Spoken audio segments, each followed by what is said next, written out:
Calmon, primeiro quero agradecer você aí participar aqui comigo, né? Aí você é um cara inspirador, né? Um cara que está inovando e batalhando aí no, com a sua empresa, aí Safe Orange, né? Então, o papo aqui, Calmon, é para a gente falar aí do cyber, né? Proteção, o que está acontecendo. E você, que é o meu cara da tecnologia, queria escutar a tua opinião, como você tem essa visão do seguro, sendo o cara da tecnologia. Mas eu vou te passar a informação antes, tá? Cara, o mercado segurador, o ano passado, emitiu 37 milhões em prêmio, arredondando. Cara, ele já pagou 27 milhões de reais em sinistro. Quer dizer, se o cara pagar comissão, se o cara pagar todas as despesas, ou no mínimo, para não falar que zerou, para não falar que perdeu dinheiro, vamos falar que zerou, né? E assim, queria que você falasse um pouco da tua expectativa, a sua experiência aí em relação à proteção, né? Porque o seguro, como a gente já vem falando há muito tempo, o seguro, cara, ele vai funcionar depois que aconteceu o problema, né? Então, acho que a gente tem que trabalhar um pouquinho nessa prevenção e passar isso aí, essa ideia da prevenção aí para o corretor, para o segurado, né? É um negócio muito complexo. Imagina o seguinte, o cara foi vendido 37 milhões, é isso? 37 milhões em 2020. 37 milhões o ano inteiro passado e pagou de indenizações 20 milhões, ou seja, 27 milhões. Então, prejuízo, né? Ou seja, prejuízo total. Nesse modelo, a tendência é piorar, porque a gente vai ter uma quantidade de evasões aumentando a cada ano, então a gente vai ter mais gente fazendo seguro, então vai aumentar o número de seguro e automaticamente vai ter mais evasões, porque mesmo que o seguro não vai... O fato de eu ter seguro não quer dizer que eu estou mais protegido. Então, partindo desse princípio, eu não consigo entender essa lógica das seguradoras de não ter efetivamente um nível de segurança ou oferecer um nível de segurança maior para o segurado, para poder até diminuir o risco dela. Porque é muito simples, né? O cálculo do risco é probabilidade e impacto, não tem fórmula diferente. Se eu tenho uma probabilidade de ser invadida grande, então meu risco aumenta muito. E automaticamente, se eu tenho maior nível de segurança, a probabilidade de ser invadida é menor, o meu risco cai. E se o meu risco cai, eu posso fazer um seguro mais barato ou eu posso aumentar minha margem de lucro enquanto seguradora. Então, é como se a gente, fazendo analogia que é um seguro de carro, é como se eu fizesse o seguro do seu carro e falasse assim, pô, guerreiro, eu quero fazer o seguro do seu carro, mas eu vou te dar um borrachão, que aí você vai botar um borrachão em volta de todo o seu carro, porque se o seu carro bater, ele não vai danificar. Então, lógico, se for um arranhãozinho encostou na pilastra, beleza, o borrachão protege. Agora, se você estiver andando e bater o carro, o borrachão não vai servir de nada. Ou seja, e muitas vezes eu vejo a seguradora não oferecendo uma segurança efetiva para o cliente, ou pelo menos medindo o nível de segurança dele, dizendo para ele, olha, fazendo de repente questionário ou alguma coisa que a gente consiga detectar o nível de segurança desse cliente, e desse possível cliente, e dizer para ele, olha, o seu seguro vai ser de 10. Mas se você implementar essas soluções aqui, eu consigo fazer o valor do seu seguro por 8, por 7. Então, vale muito a pena, porque de repente o cara vai gastar 1 e o seguro dele cai de 10 para 7. E os dois estão ganhando com isso. Ô, Calmon, e aí é o seguinte, cara, até por isso que a gente trouxe você aqui nesse bate-papo, porque você tem essa ideia de, a gente já conversou outras vezes, essa ideia de massificar, né, essa proteção, né, de deixar essa segurança de uma forma para todos acessarem. E eu concordo com você, o seguro não é a solução, né? A solução é o cara investir na proteção, que o seguro, olha só, cara, se ele não investir na proteção, o que acontece? Uma outra cobertura que, assim, a gente percebe que tem uma exposição muito grande, o exemplo do borrachão teu é perfeito, mas aí ele protegeu o carro dele lá, no arranhão, que você, né, aquele pequeno arranhão e tal. Mas pensa o seguinte, cara, aquele vaza o dado, né, informação de dados, né, de alguém. Cara, além de ele ter o prejuízo dele, cara, ele se expõe, pô, independente do que for a empresa dele, como foi esse vazamento de dados, cara, ele pode até nunca mais ter um cliente, né? Mais do que isso, nunca mais por 2 fatores, né? O cara pode quebrar. Além do cara quebrar, ele vai ter uma exposição, de uma forma geral, para os próprios clientes dele, Porque lembra o seguinte, uma coisa muito importante, a Lei Geral de Proteção de Dados, você tem a obrigação de comunicar o vazamento para a Agência Nacional de Proteção de Dados. E quando você comunica esse vazamento, a própria agência e você tem que comunicar aos seus clientes que os dados deles foram vazados. Então, imagine o seguinte, você é uma empresa e você tem um monte de cliente parrudo, ou você tem 3, 4, 5 clientes que te sustentam e você teve vazamento de dados, e você vai chegar para esses caras que te sustentam e dizer, olha, vazei os dados, ou um contrato, de repente, que pode ser cancelado por causa disso, pode quebrar a empresa. Quer dizer, tem um monte de coisa. E tem outro fator também, né? Porque agora o que está acontecendo, na verdade, é que não é só o problema do vazamento de dados. Imagina o seguinte, você tem uma multa que pode chegar a 2% do seu faturamento anual, ou chegando a 50 milhões, o limite dele é 50 milhões. Quer dizer, imagina o seguinte, você pega 2% do seu faturamento do ano passado todinho e pode ser aplicado em multa disso daí, limitando a 50 milhões. Esse é o primeiro baque gigantesco. O segundo baque, se os seus clientes foram muitos e cada um desse pode entrar com um processo civil contra você, então você tem lá 1.000 clientes, você pode ter 1.000 processos, ou você pode ter um processo coletivo com 1.000 pessoas ali de baixo. Então, olha que coisa interessante, você ainda tem todo, além de ter a multa pelo vazamento de dados aplicada pela Agência Nacional de Proteção de Dados, você ainda tem toda a gama de processo civil gerado por todo mundo que teve o seu dado vazado. Então, o buraco é muito embaixo. E olha que interessante que você diz, né? Porque o seguro, ele vai cobrir essa custa de defesa, vai cobrir esse custo, né, para você comunicar a empresa, para comunicar os seus clientes, para comunicar o órgão, né, o regulador. Cara, mas a multa ele não indeniza. E outra, né, cara, a reputação, esse limite das ações, porque eu fico pensando aqui, eu lá na outra empresa onde a gente se conheceu, na outra seguradora que eu estava, cara, tinha uma ideia muito clara lá de massificar, né? Eu queria massificar o cyber, e aí sempre surgia um questionamento dos alemães, fala, pô, mas Márcio, você vai massificar o cyber, mas se você tiver um problema nesse provedor, né, você vai ter um sinistro em massa, um sinistro em série. Isso procede, calma, ou tem como a gente colocar sei lá, uma vacina, uma proteção, sei lá, aqui no meu escritório. Agora, por exemplo, eu estou indo para essa onda de online, né? Estou vendendo, estou captando cliente, estou assim meio que autônomo. Cara, eu tenho aqui meu provedor de internet. Como que funcionaria isso, por exemplo? Eu pensando no seguro, tá, comprei o seguro, mas, cara, o seguro, a gente compra o seguro para não usar, né, cara? Então, assim, o que seria uma prevenção? Porque tem muito esse papo, né, eu tenho um antivírus aqui, deve ter uns 3 antivírus aqui em casa. O antivírus é o borrachão do carro. Então, exatamente. Eu tô cheio de borrachão, aqui tem borrachão no teto, mas como que seria essa vacina, assim, cara, essa proteção? Fala um pouco, assim, até desse teu ideal de popularizar tudo isso. Né? Democratizar a segurança da informação. Democratizar isso. A Safe Orange surgiu em cima desse propósito, né? Eu tenho outra empresa de segurança da informação e lá a gente tem soluções, vamos assim dizer, caras, né? Soluções que são feitas para grandes empresas. Então, uma pequena, uma média empresa não consegue pagar soluções do que a gente vende na minha outra empresa, que é a Safe Security. Então, imagina o seguinte, e eu passei 18 anos, cara, 18 anos, putz, eu não tenho nada que eu consiga vender para as empresas de pequeno e médio porte. E, pô, elas representam 99,1% das empresas do Brasil são pequenas e médias. Então, o meu potencial, o que eu consegui atender é menos que 1% das empresas do Brasil. Menos que 1% que são as empresas de grande porte. E aquilo me dava uma agonia gigantesca, porque eu tenho uma coisa muito... Eu não sou um socialista, tá? Mas eu tenho uma coisa muito social, de querer... de entender o lado e querer com que todo mundo tenha acesso às coisas boas. Quando a gente fala, por exemplo, democratização da internet, hoje todo mundo tem internet, basicamente, né? É muito raro, mas isso levou um tempo, né?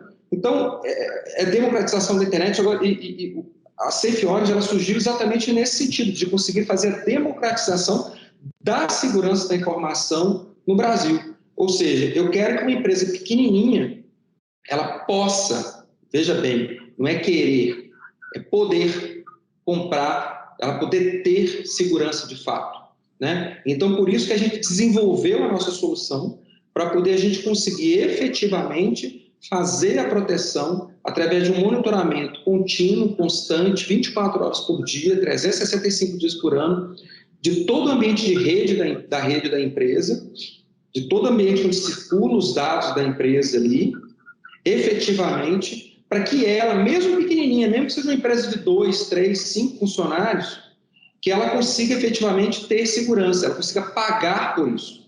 Então, isso a gente levou um processo de quase 3 anos desenvolvendo essa solução, encapsulamos isso, porque a gente viu um outro problema, que a gente desenvolveu a solução e falou assim, olha, a gente vai pegar essa solução e vamos vender o hardware, que tem um hardware nosso, e dentro desse hardware tem todo o software, a gente consegue monitorar tudo que está acontecendo, a gente consegue fazer detecção de tentativa de intrusão, a gente consegue fazer prevenção de intrusão, a gente tem uma solução de firewall, tudo isso dentro mesmo é um conjunto de soluções de segurança, de vários itens de segurança dentro de uma mesma solução, né?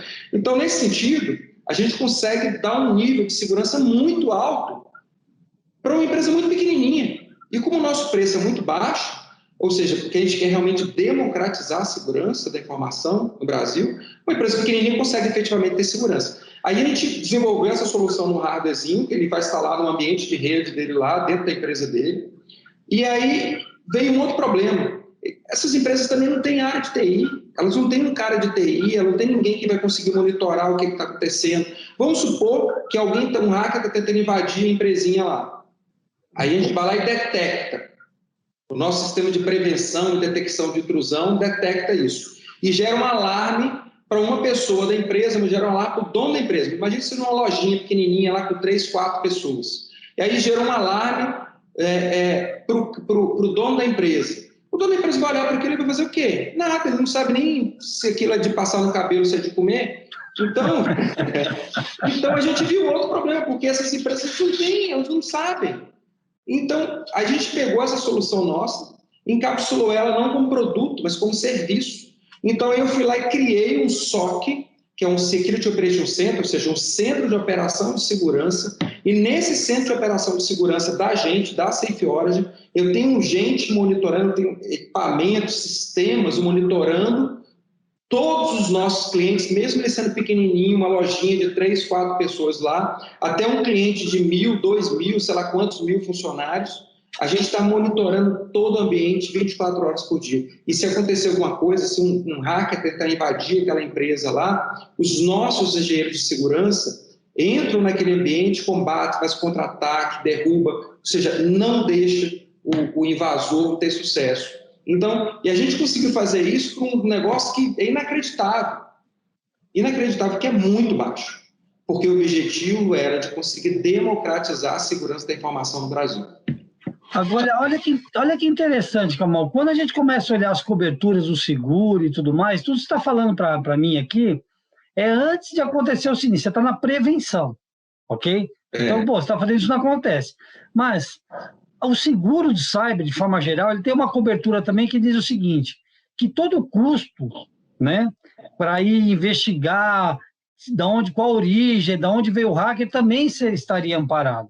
Então, quer dizer, de certa forma, o seu trabalho, né, se acontecer esse ataque e tudo mais, e se estiver acoplado com seguro ou não, se estiver acoplado com seguro, você vai se reembolsar disso, porque esse trabalho que você vai fazer, olha, de buscar a fonte e tudo mais, seria algo amparado pelo seguro. Então, eu acho que esse papo com você ele é muito interessante, porque, né, a gente começou a conversar, se conheceu tentando, lembra, explorar o negócio do cyber, olhamos lá o negócio da telemedicina, que é uma baita de uma oportunidade para o cyber, né? Porque pô, todo mundo fala telemedicina está aí, né? E assim, eu queria que você contasse um pouco, assim, sem dar o nome, óbvio, né? E o nosso público aqui, o cara que está olhando isso, que eu acho que tem até uma oportunidade para o corretor vender isso, né? Como um produto dele, para o cliente dele, falar, olha, você não comprou o cyber aqui, ainda não comprou o seguro, mas, pô, de repente você tem aqui uma proteção, ou compra isso antes do seguro, para ele poder ter o seguro, né? Então, de repente, você poderia ser um selo, né? Nessa democratização para o pequeno e tal, podia ter um selo. Fala, pô, Safe Orange é uma espécie de um selo. Pô, se o cara já tem isso, é o que você falou no começo. Em vez de pagar X mil no seguro, paga menos tanto, entendeu? Uma coisa assim. Mas eu queria que você falasse, assim, um pouco das experiências, sem citar nome, né? Mas, assim, pô, você teve um caso de um corretor, que eu lembro que você me contou uma história, até conterrâneo teu, que, pô, ele foi atacado e teve todo um perreio aí, né? E você acabou ajudando o cara, não foi? Foi, esse negócio foi bem interessante. Uma corretora bacana, extremamente respeitada em Minas Gerais, e eles tinham uma empresa que prestava serviço de segurança para eles, ele prestava TI de uma forma geral e fazia parte de segurança deles lá também. Obviamente, o borrachão lá, né? Ele fazia algumas coisas. E o pior de tudo que era o seguinte, eu costumo brincar dizendo o seguinte, que pior do que você ter a certeza que você não está seguro, é você ter a certeza da segurança. Porque quando você tem a certeza da segurança, você relaxa. E quando você tem a certeza da insegurança, você fica alerta. Então, quando você tem uma solução dessa paliativa, você acha que está seguro, mas não está. E aí é mais fácil ainda do invasor conseguir invadir. E aí você tem um sequestro de dados, um ransomware, né, que é um malware de sequestro de dados, que é a pior desgraça que está acontecendo agora. Só para vocês terem ideia, ano passado, em relação a 2020, em relação a 2019, o aumento foi de 333%, ou seja, ele cresceu mais que 3 vezes a quantidade de sequestro de empresas que tiveram seus dados sequestrados. E olha que coisa interessante, ainda tem um outro problema com relação a isso, porque agora, quando começar as multas, agora em agosto, começam as multas da LGPD, esses 2% que eu falei, ou limitado a 50 milhões de reais, veja bem, por vazamento de dados. Então, se a empresa tiver 2 vazamentos de dados, são 2 multas. Então, olha que coisa interessante. Se o sequestrador foi lá e sequestrou os dados da empresa e exigiu um resgate, e a empresa tiver, por exemplo, nós temos uma solução de backup em nuvem para proteger o dado fortemente da empresa, de forma segura mesmo, o dado da empresa lá. Porque eu costumo dizer que o dado protegido é no mínimo o cinto de segurança do carro. Você não pode sair sem botar o cinto de segurança, ou seja, tem que ter o mínimo daquilo dali, é o cinto de segurança, né? Eu costumo dizer que nós somos o airbag. A gente é airbag lateral, frontal, a gente é o airbag do carro para proteger a vida da pessoa lá. E o backup em nuvem, o backup de uma forma geral, em nuvem, eu acho que eu considero ele mais seguro, porque independe da ação das pessoas dentro da empresa, que é feito automaticamente, está guardado em outro local distante, o hacker não consegue invadir porque ele tá remoto, etc. Bom, mas imagine o seguinte, ele foi lá e sequestrou os dados da empresa.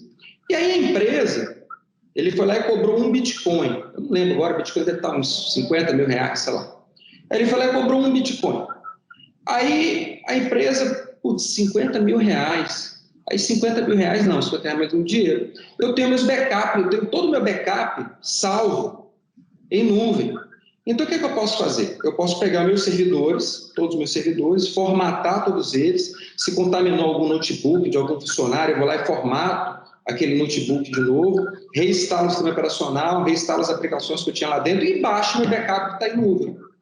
E volto. Eu vou perder ali alguns dias para poder fazer isso, mas esses alguns dias, de repente, vai ser mais barato do que os 50 mil reais. Beleza?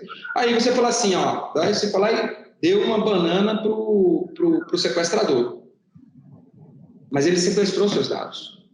Então ele pode chegar para você e falar assim, cara, você não entendeu. Eu sequestrei os seus dados. Se você não me pagar o meu 1 Bitcoin, eu vou vazar os dados de todos os seus clientes que eu peguei aqui. Ó, eu tenho a lista, CNPJ, dados, faturamento, eu tenho todas as informações do cliente, eu vou vazar isso na internet.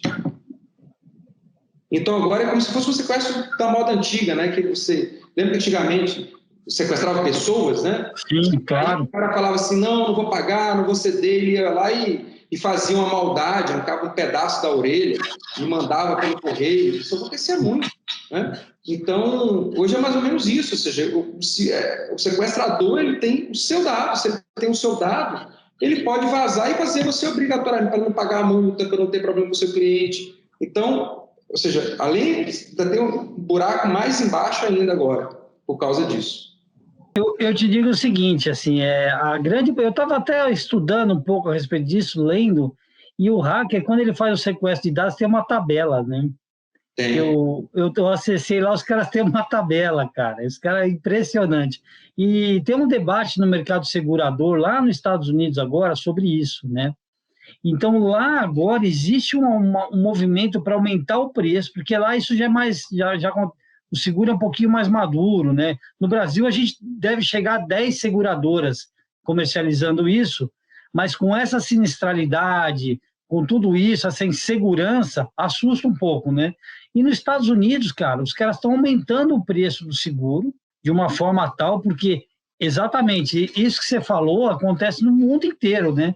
Não é só no Brasil, mas parece que no Brasil descobriram essa indústria aí de sequestro de dados, né? É um negócio... Aqui no Brasil está aumentando gigantescamente isso. E tem outra coisa interessante também, essa tabelinha que você falou, ela realmente existe, e ela aumenta conforme você vai passando os dias. Ou seja, o cara fala assim, ó, você tem que pagar isso em 48 horas. Se você não me pagar em 48 horas, o valor vai aumentar em 30%. E aí, ou seja, ele te força a você nem raciocinar. Agora pensa, se você é um escritório de advocacia e está tratando um assunto que é segredo de família, que é uma vara de família, que é segredo de família, ou você é um hospital, que eu sei que você trabalha um pouco ou bastante, não sei, com hospital, né?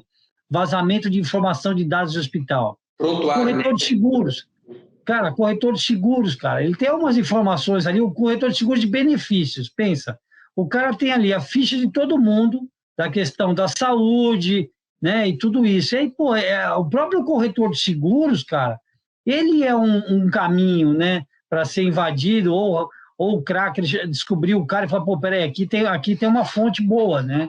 Ou até por maldade, né, que o cara não tem a indenização do carro dele, né, ele pode até... É o seguinte, né, que tem muitos casos que vazamento de dados ele pode ser classificado não só como um dano civil, mas ele pode ser classificado como um dano criminal. Ou seja, ele pode, aí estou falando de sair da esfera civil e ir para a esfera penal. Tem muitos casos que pode depender, por exemplo, a área médica, um prontuário médico, ele pode, dependendo do tipo de vazamento de dado, ele pode ser preso, né? O responsável pelo hospital, pela clínica, dependendo do caso, ele pode ser preso. Eu acho assim, né? O próprio corretor, ele tem que ter essa proteção, né? Ele tem que comprar isso, independente se ele vai comprar o seguro ou não. Olha, para você ter ideia, Calmão, no Brasil, são mais ou menos 90 mil corretores de seguros. 90 mil. Nossa. No estado de São Paulo, são 44 mil. Se a gente está falando que tem 10 seguradoras vendendo, quer dizer, que entende do negócio de cyber, que é um negócio novo, é pouca gente. Né? O mercado é bem fechado ainda, é pouca gente. Vem muita solução enlatada, internacional, como a gente estava discutindo outro dia. O cara vem, nada contra, é uma maneira, né, de oferecer um serviço, uma solução. Mas o que eu quero dizer é o seguinte, o potencial, eu acho que de venda, de proteção, ou até exposição, né, ela é algo, assim, pelos ataques que a gente percebe, é algo incomensurável, né? Então, assim, a gente começa até a entrar um pouco em pânico. E essa tua solução, que você fala do remoto, você faz, tudo isso você faz remoto, né? Você não precisa pegar talvez para instalar o teu equipamento, você tem que fazer uma logística a nível do Brasil, né, cara? Mas quando você vai fazer o tratamento da solução, isso você faz completamente remoto, né? A instalação a gente faz completamente remoto, ou seja, eu consigo instalar em qualquer lugar do Brasil sem que fisicamente os nossos técnicos tenham que ir até lá.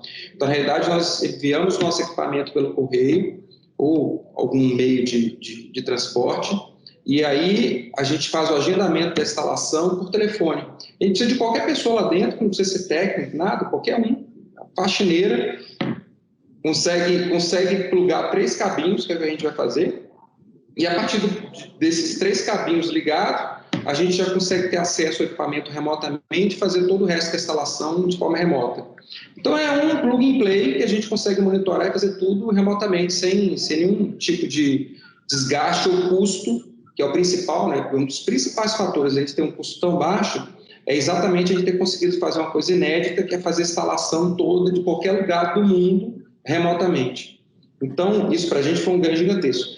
Voltando um pouquinho, só o que você falou aqui, nessa parte agora que a gente está falando agora, imagina o seguinte, a gente está falando, por exemplo, da seguradora, que tem algumas soluções de segurança que trazem empacotada e tudo mais. Então, é o que eu falei do borrachão, né? Do borrachão no carro. Vai lá e entrega para o cliente o borrachão para botar em torno do carro dele, achando que isso vai diminuir a probabilidade dele estragar o carro, bater o carro. Se ele dá uma pancada, o borrachão é o primeiro a arrebentar o todo, né? Vai quebrar o carro do mesmo jeito. Então, tem umas coisas que eu não consigo entender muitas vezes. Por que a seguradora, que eu falei isso, por que a seguradora não efetivamente faz alguma coisa para que efetivamente o cliente diminua o risco dele, para que ela própria consiga não precisar pagar, ou seja, que ele não tenha problema de vazamento, que ele não tenha problema, para que ela não precise. Então, você vê um negócio de 37 milhões de venda e 27 milhões de indenização, então é prejuízo, ou seja, se a gente conseguisse mesmo nesses 37 milhões, em vez dela pagar 27, ela pagar 2, aí sim o negócio é viável. E isso pode ser feito exatamente, de repente, entregando para o cliente alguma coisa, ou ela coloca isso no próprio preço dela, ou ela realmente indica para o cliente que se ele fizer isso, como você falou, a gente Safe Orange, por exemplo, ser um selo que se você fizer isso, você consegue diminuir. Então, aí sim, e não o contrário, de repente, o que vai acontecer se ela não fizer isso, e esses mesmos 37 milhões para esses clientes, na realidade, não está falando de aumento da quantidade de clientes, mas aumento do valor do seguro. Então, o seguro vai custar 37, daqui a pouco esse mesmo tamanho de seguro vai virar 50, 60, e aí vai acabar inviabilizando, né? Porque aí exatamente no contraponto da gente, que é o de democratização, só quem vai conseguir fazer seguros são as grandes empresas. E as pequenas, onde está 99% do mercado, não vão conseguir fazer, porque não vão conseguir pagar. Exatamente isso. Por isso que quando eu menciono que lá nos Estados Unidos, cara, eles começam a discutir aumentar o preço, porque lá está mais maduro. E esse grande varejo, vamos dizer assim, essa democratização, eles já começaram a perceber que tem que aumentar o preço. Por quê? A tabela do cara que vai te invadir, ela aumenta. O Bitcoin, ele aumenta, né, cara? Então, você vai aumentar o valor da indenização, vai aumentar, né? A gente tem no seguro uma máxima, né? Que é o valor do risco, né, cara? Que é realmente a quantidade que acontece com a expectativa, vocês até falou isso aqui também. Mas, assim, eu percebo que lá tem esse movimento de aumento de preço, porque começa a aumentar tudo lá, inclusive o sequestro e tudo mais. Só que no Brasil a gente está começando, e isso já vai começar com impacto de preço. E eu estou tentando, para te dizer bem sinceramente, assim, transparente, estou tentando trazer investidores para apostar comigo no seguro de cyber, né? Já encontrei 2 ou 3 aí que já ensaiamos alguma coisa, tal, você sabe disso, já conversamos alguma coisa a respeito, mas assim, devido ao tamanho do mercado aqui e essa experiência que tem aqui no mundo, a gente não está conseguindo atrair novos players, né? Alguém para vir aqui e colocar uma grana para a gente crescer uma seguradora e o produto cyber. E é interessante, porque quando a gente olha o grande risco, né, uma grande empresa, que é o teu modelo também, você atende uma grande empresa, aí esse cara tem tudo, né? Ele tem TI, tem compliance, ele tem tudo. Então, ele está mais preparado para comprar um seguro desse. Porque ele tem que ter toda a proteção dele, enfim. Mas eu concordo contigo. O pequeno e o médio é onde tem que dar o foco. E você mencionou aí um tema questionário, né? Existe um questionário de risco que você manda para o corretor ou para o segurado e ele responde aquilo, né? Tem um questionário que você compra pela internet, são 7 perguntas, 8 perguntas. E aí você acessa rapidinho. Aquilo responde e já tem acesso a uma apólice. Agora, é óbvio, né, cara, que um tema tão complexo desse, 7, 8 perguntas, não vai trazer uma segurança para a seguradora e tampouco vai passar a exposição de risco daquela empresa, mesmo que ela seja pequena, né? Então, eu apoio, eu acho muito legal, assim, essa questão do selo, né? Essa questão de ter uma empresa porque ela vai fazer esse trabalho, porque eu acho que o trabalho para diminuir essa perda que a gente olha aí, ela tem que estar na subscrição, ela tem que estar antes da seguradora aceitar isso, o próprio corretor, ele se preparar para isso, né? Ele falar para o cliente dele, falar, olha, porque pensa um negócio frustrante, cara, é isso. Você vende um produto, coloca um produto, e na hora do sinistro, você tem aquela, você se frustra, né? Então o cara fala, pô, o que você falou, pô, adorei o que você falou. Pô, de repente o cara vai receber um monte de proteção lá, não, você está protegido. E o cara vai ficar tranquilo. Pô, só que para o cara, às vezes, ele contratou um limite, sei lá, de 100 mil reais, 200 mil reais. Não sei se ele está contratando limite de 10, 50, 20 milhões. Cara, mas assim, o prejuízo dele pode ser muito maior que 100 mil reais, que 1 milhão, que 20 milhões, né? É o que você falou, ele pode vir até o colapso, ele pode vir à falência, né? Então, eu acho que uma ferramenta, essa ferramenta de análise que você coloca, de prevenção, ela realmente é um tema da subscrição. E talvez o corretor, o cara que vende o seguro, de repente até ele ter até mais um produto, um serviço, uma consultoria, não é mesmo? Para passar para o cliente dele, né? Exatamente, isso a gente pode apoiar muito nisso, tá? Uma coisa que a gente pode... A gente não tem isso pronto, não, mas podemos sentar eu e você e a gente fazer isso, viu, Guerreiro? Se a gente utilizar nosso conhecimento da parte de segurança e o seu conhecimento da parte de seguro, e a gente criar esse questionário aí.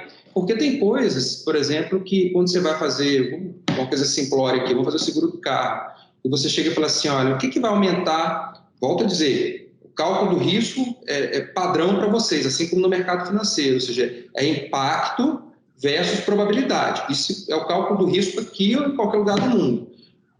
Quando eu estou falando do impacto, não tem como mexer, é o valor que está sendo segurado. Se a empresa tem um patrimônio de 10, é esse que é o impacto. Se a empresa tem um patrimônio de 5, é isso que vai fazer. No carro é a mesma coisa, o carro vale uns 100 mil ou o carro vale 10 mil, esse é o valor do impacto. Isso aqui não tem como mexer. Agora, a probabilidade, se o cara tem um carro e ele mora no Rio de Janeiro, a probabilidade do carro dele ser roubado é diferente dele morar, sei lá, em uma cidadezinha pacata do interior de Minas Gerais. Então, a probabilidade de roubar esse mesmo carro com o mesmo valor é completamente diferente no Rio de Janeiro, uma cidadezinha pacata do interior de Minas Gerais. Então, vai fazer com que o seguro dele seja mais caro no Rio de Janeiro e mais barato no interior de Minas Gerais, por causa dessa diminuição do risco. Assim, mesma coisa, se o caminhão tem 18 anos de idade, a probabilidade dele bater o carro é maior do que um senhor de 60 ou de 50, não sei. Então, essas coisas, todas essas probabilidades fazem com que o cálculo do risco aumente. Então, a gente pode criar... E isso é muito concreto, né? Não tem... É muito concreto. Onde você mora, quantos anos você tem... tem criança de 17 anos na sua casa, não tem... Isso é tudo mensurável. Tudo mensurável. Você guarda o seu carro na garagem, ou guarda ali na rua, então tudo é mensurável. A gente consegue mensurar. Agora, no seguro cibernético, você pergunta para o cara, você tem um Firewall XPTO com características assim, assado, o cara fala, tem? Você não tem como comprovar, entrar lá na empresa dele e saber se ele tem realmente ou não. Agora, onde ele mora, a idade dele, isso tudo, você tem jeito. O cara tem... Então, a gente pode criar alguma coisa que seja mais ou menos assim, e que se o cara tiver um sinistro, aí sim você pode auditar ele e verificar que ele não tinha nada daquilo. E aí, por exemplo, a seguradora se precaver porque você aumentou, você diminuiu o risco dele, fez o seguro dele mais barato, achando que ele tinha uma coisa que ele disse que tinha e não tinha.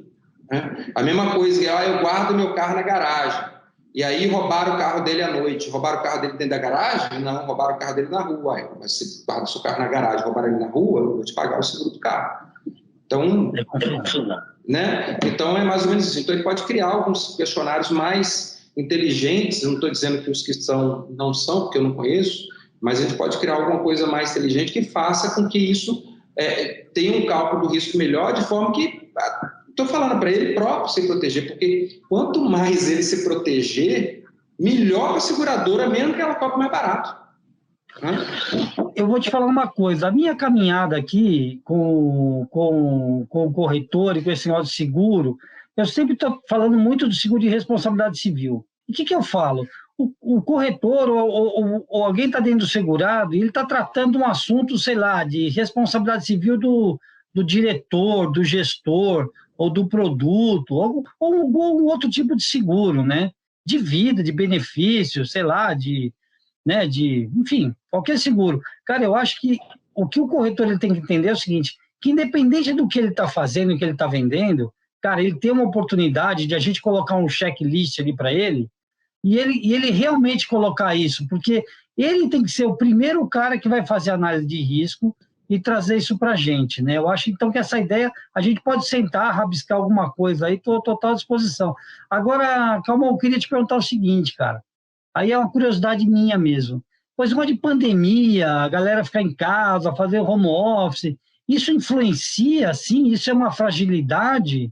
Isso aumenta o risco? Ou, assim, vamos pensar num cara comum, não numa grande empresa, porque eu acho que a grande empresa tem o VPN, que você também viabiliza, né? O VPN, pelo que eu entendo, né?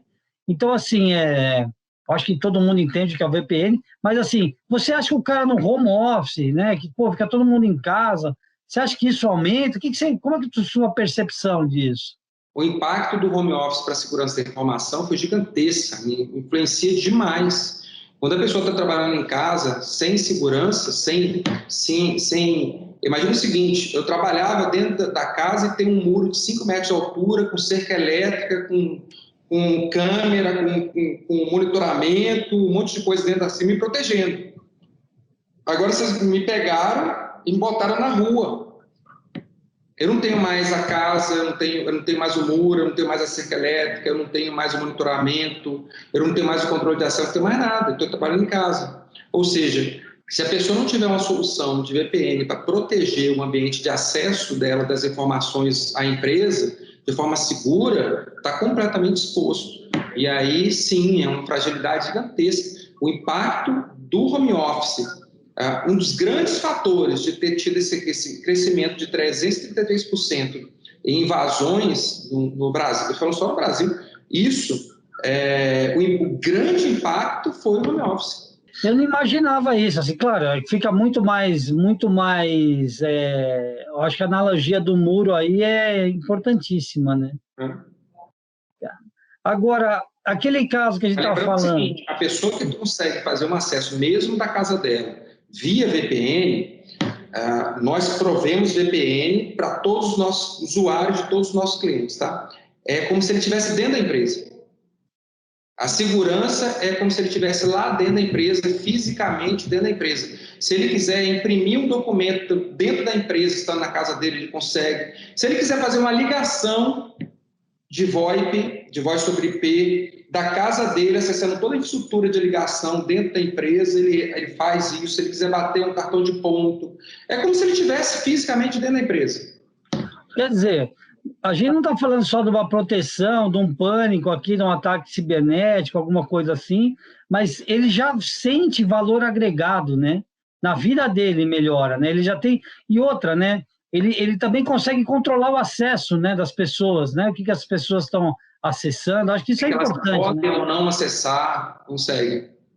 Ele põe a regra lá, né? Você põe a regra, na verdade, né? E a gente tem log. O que é o log? É como se fosse histórico de tudo que a pessoa... Vamos fazer o seguinte, ele logou na VPN às 9 horas da manhã.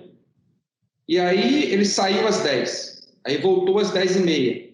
E nesse horário que ele estava deslogado, a empresa não sabe o que ele estava fazendo na internet, por exemplo, que ele estava fora da VPN. Mas está no histórico da empresa que ele levou meia hora deslogado. Então, pode perguntar para o funcionário assim, o que houve nessa meia hora? Você não está trabalhando? Então, a gente consegue criar os critérios de tudo. A gente passa a ter histórico de tudo que acontece. Quer dizer, isso a gente vê numa grande empresa, né? Pô, acostumado a ser executivo de grande empresa, você vê isso, você controla.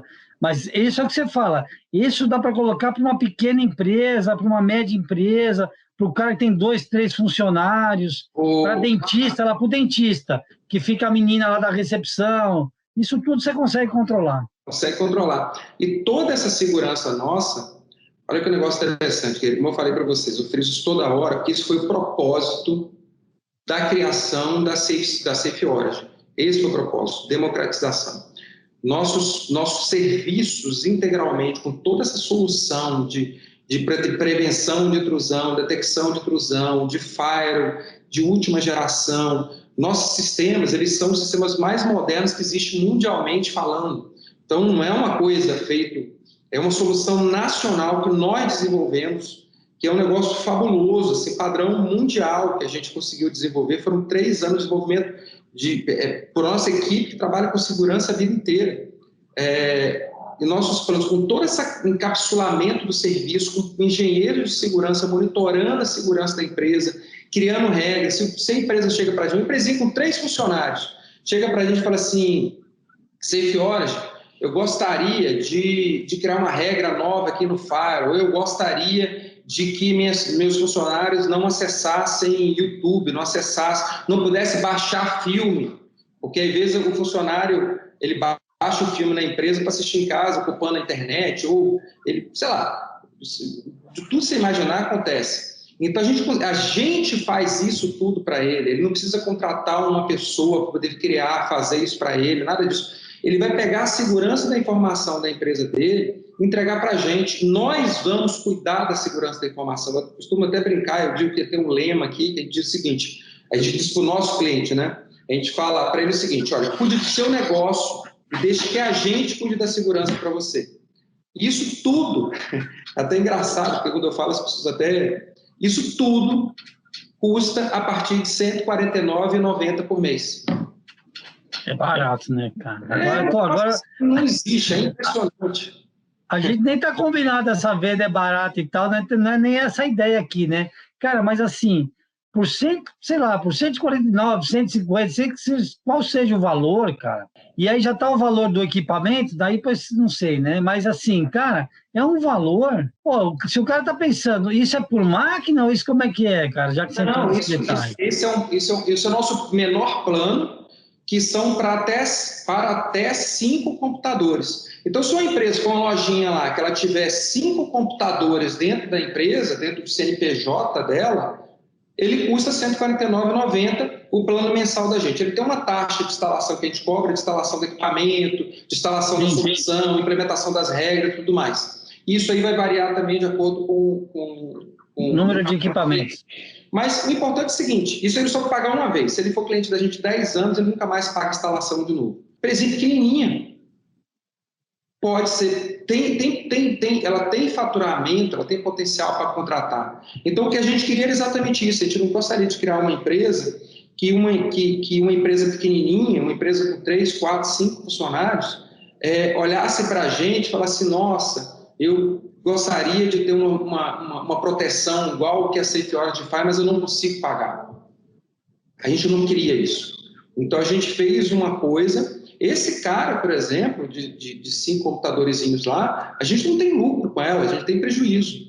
Mas os clientes maiores da gente, eles estão subsidiando os pequenininhos, porque a gente quer democratizar. Agora, Calmon, você está falando um negócio aí que me ocorreu aqui. Tem um grande fabricante de equipamentos, é linha marrom, linha branca. Deve ter um equipamento aí onde você está agora que os caras têm uma peça dentro desse negócio. E a preocupação desse cara, eu já estive lá em Campinas com ele umas 2, 3 vezes, e a gente fez um programa de seguro para ele, de danos, de a terceiro e tal, porque é o seguinte, o que ele falou? Ele falou, Márcio, meu problema aqui, cara, eu tenho controle de qualidade, eu tenho teste, eu sou uma empresa alemã, multinacional, tenho tudo. Mas o meu fornecedor, cara, esse cara não tem nada, né? Às vezes é um cara pequeno, que ele tem que fabricar, sei lá, um parafusinho, que pô, não vale a pena esse cara importar da Alemanha ou pegar... E ele tem um cara local ali, sabe, que faz o parafusinho e tal. Por que eu estou te falando isso? Quando você fala do grande, né?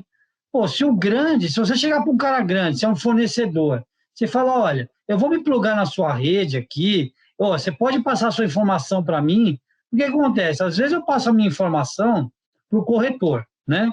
A informação do cliente está no corretor e o corretor manda para mim. Então, o cliente, às vezes, tem toda a proteção de dados, ele manda aquilo por e-mail para o corretor. Cara, só que nessa transação do corretor receber e mandar para mim, pode acontecer um monte de coisa nesse meio do caminho.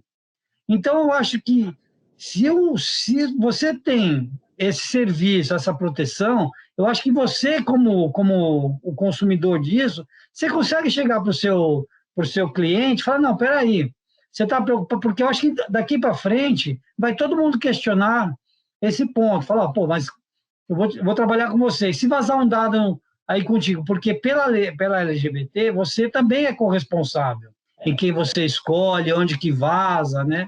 Então, eu acho que esse é um ponto interessante, não só para você ter a proteção, você ter a VPN, você ter o controle, mas também, cara, você fala, pô, para o seu cliente, fala, não, peraí, eu tenho a proteção aqui, né? Esse negócio, aqui você pode fazer negócio comigo, sei lá, o teu contrato não vai vazar daqui, né? Alguma coisa assim, sabe? É isso mesmo.